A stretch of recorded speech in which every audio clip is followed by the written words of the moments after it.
नमस्ते। मैं Rajesh Narukar, assistant professor history, government college Kekri. इस वीडियो में आपका स्वागत करता हूँ। बीए पार्ट थर्ड का फर्स्ट पेपर आधुनिक भारत का इतिहास में भारत में राष्ट्रवाद का विकास के बारे में अध्ययन किया जा रहा था। और भारत में जो राष्ट्रीयता का विकास हुआ उसमें सर्वप्रमुख जो कारण था वह था ब्रिटिश साम्राज्यवाद। और स्वाभाविक है कि किसी भी साम्राज्यवादी राष्ट्र के द्वारा जब उसकी शक्तियाँ मजबूत की जाती हैं तो प्रतिक्रिया स्वरूप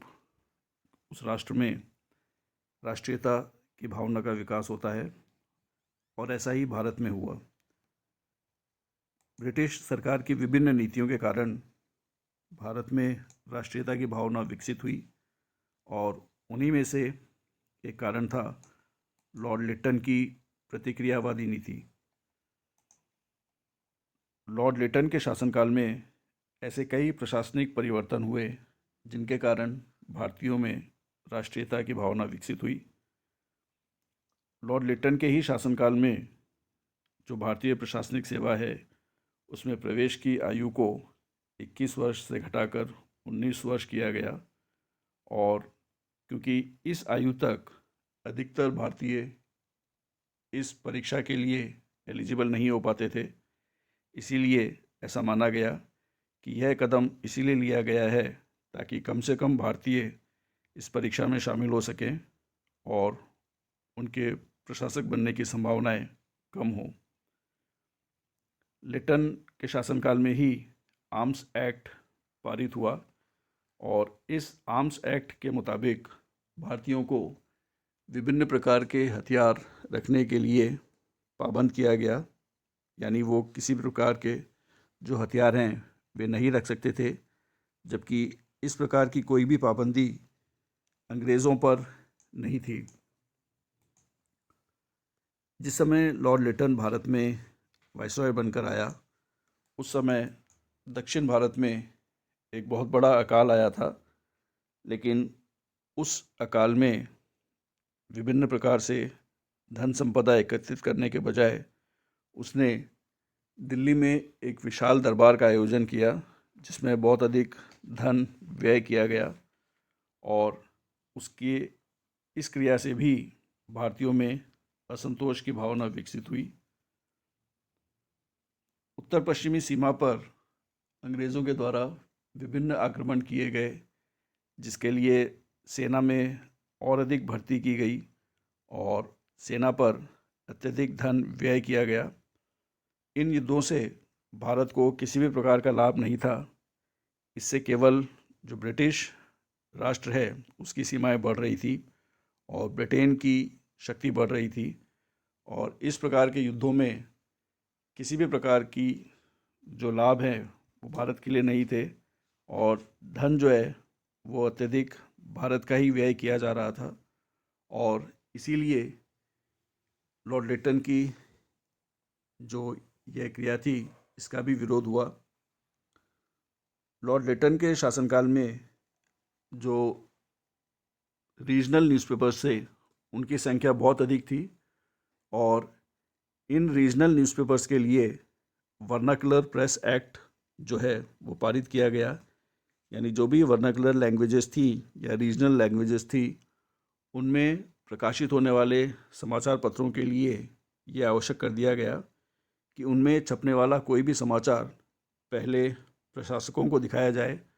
और उनकी अनुमति के पश्चात ही उस समाचार को छापा जाए। इस एक्ट को जो प्रेस की स्वतंत्रता थी या अभिव्यक्ति की जो स्वतंत्रता थी उसके विरुद्ध माना गया और इसे गला घोंटू एक्ट के नाम से या गैगिंग एक्ट जिसे कहा जाता है इस नाम से भी जाना गया। और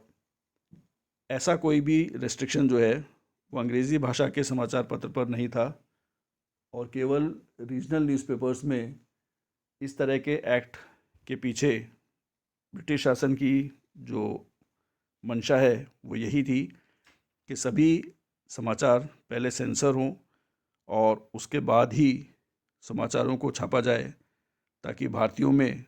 जो राष्ट्रीयता की भावना विकसित हो रही थी उसको रोका जा सके। इस प्रकार से विभिन्न जो प्रशासनिक कदम लॉर्ड लिटन के द्वारा उठाए गए वे सभी प्रतिक्रियावादी साबित हुए। भारत में जिस प्रकार से राष्ट्रीयता का विकास हुआ उसके लिए दूसरा महत्वपूर्ण कारण था भारत में यातायात एवं संचार के साधनों में वृद्धि। ईस्ट इंडिया कंपनी ने अपनी शक्ति को बढ़ाने के लिए जिस प्रकार से प्रयास किया था, उसके बाद में 1857 के विद्रोह के बाद में भी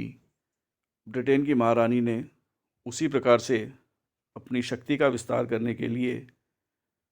भारत में शीघ्रता से समाचार आदि के प्रसारण के लिए कई साधन स्थापित किए गए और मुख्य रूप से ये माना गया था कि 1857 की जो क्रांति हुई थी उसके लिए जो मुख्य कारण था वो ये था कि सही समय पर अंग्रेज़ों को इस विद्रोह के बारे में कोई समाचार नहीं मिल सका और इसीलिए जो समाचार या संचार का जो तंत्र है उसको मजबूत करने के लिए कई प्रयास किए गए ताकि शीघ्रता से जो समाचार हैं वो एक स्थान से दूसरे स्थान पर जा सकें। और अप्रत्यक्ष रूप से इसका लाभ भारतीयों को भी मिला। जिस प्रकार से संचार के साधनों में वृद्धि की गई उससे विभिन्न समाचार भारतीयों के लिए भी शीघ्रता से प्रसारित हुए और रेल और सड़क के माध्यम से जिस प्रकार से भारत के विभिन्न प्रांतों को जोड़ा गया ताकि सही समय पर जो सेना है उसको एक स्थान से दूसरे स्थान पर भेजा जा सके, तो इसका भी अप्रत्यक्ष लाभ भारतीयों को मिला। विभिन्न जो राष्ट्र के प्रांत हैं उनके जुड़ जाने से भारतीय एक दूसरे के अधिक संपर्क में आए और पूरे भारत के अलग अलग जगह के जो लोग हैं उनका कम्युनिकेशन एक दूसरे के साथ में ज़्यादा हुआ और इस प्रकार से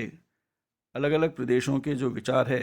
वो दूसरे प्रदेशों में शीघ्रता से फैलने लगे। इस प्रकार जिन साधनों का विकास अंग्रेज़ों के द्वारा उनके साम्राज्यवादी राष्ट्र को और अधिक मजबूत बनाने के लिए किया गया था, उसका जो इनडायरेक्ट लाभ है वो भारतीयों को भी मिला और उन्हीं कारणों से भारतीयों में भी जो राष्ट्रीयता की भावना है वो और ज़्यादा विकसित हो सकी। और जब विभिन्न प्रांतों के लोग एक दूसरे के संपर्क में अधिक आने लगे तब विभिन्न जो एसोसिएशंस हैं या संगठन हैं वो भी बनने लगे और इसी प्रकार का एक जो महत्वपूर्ण संगठन है जिसे भारतीय राष्ट्रीय कांग्रेस के नाम से जाना जाता है उसका गठन भी 1885 में हुआ, जिसमें भारत के अलग अलग प्रदेशों के और अलग अलग भागों के लोग शामिल हुए और संपूर्ण राष्ट्र था उसके लोगों के एक साथ एक ही मंच पर आने के कारण से जो राष्ट्रीयता की भावना है वह और अधिक विकसित हुई। भारतीयों में राष्ट्रीयता की भावना के विकसित होने के लिए जो तीसरा कारण उत्तरदायी माना जा सकता है वह है अंग्रेज़ी शिक्षा। अंग्रेज़ों के भारत में आने से पहले शिक्षा सामान्यतः विभिन्न पाठशालाओं में, गुरुकुलों में या मदरसों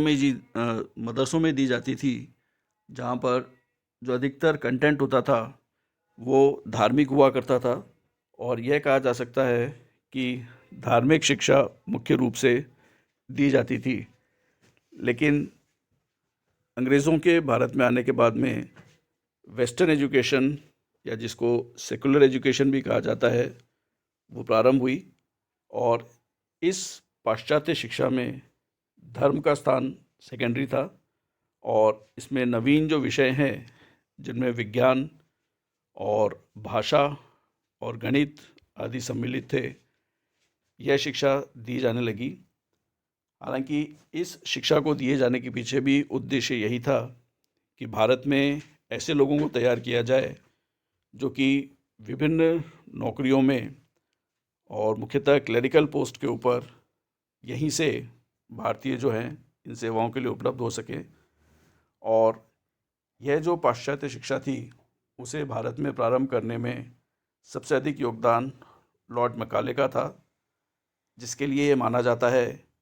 कि लॉर्ड मैकाले ने इस बात के लिए प्रयास किया कि भारत में ऐसी शिक्षा प्रदत्त की जाए जिससे कि जो भारतीय हैं वे केवल रक्त और रंग से भारतीय हों, लेकिन उनके विचार और वृत्ति अंग्रेज़ों के मुताबिक हो। इस प्रकार पाश्चात्य शिक्षा प्रारंभ की गई थी भारत में, मुख्य रूप से इस प्रकार से जो अंग्रेज़ थे उनके जो व्यय है उसमें कमी लाने के लिए। लेकिन जब भारतीयों को इस प्रकार की शिक्षा प्राप्त होने लगी तो वे भी जो नवीन विचार हैं उनके संपर्क में आए और इन वेस्टर्न आइडियाज़ से वे भी प्रेरित हुए। उनमें भी जो लिबरल एटीट्यूड था वो विकसित होने लगा और उन्हें इस बात का पता चला कि विश्व के अधिकतर जो राष्ट्र हैं उनमें किसी भी प्रकार से जो भेद हैं उन्हें समाप्त करने का प्रयास किया जा रहा है और इससे उनमें भी स्वयं स्वतंत्र होने की जो ललक है वह उत्पन्न हुई और स्वतंत्रता की ललक के उत्पन्न होने के साथ साथ ही उनमें राष्ट्रीयता की भावना का भी विकास हुआ। इस प्रकार पाश्चात्य शिक्षा के विकास से भी भारत में राष्ट्रीयता की भावना का विकास हुआ।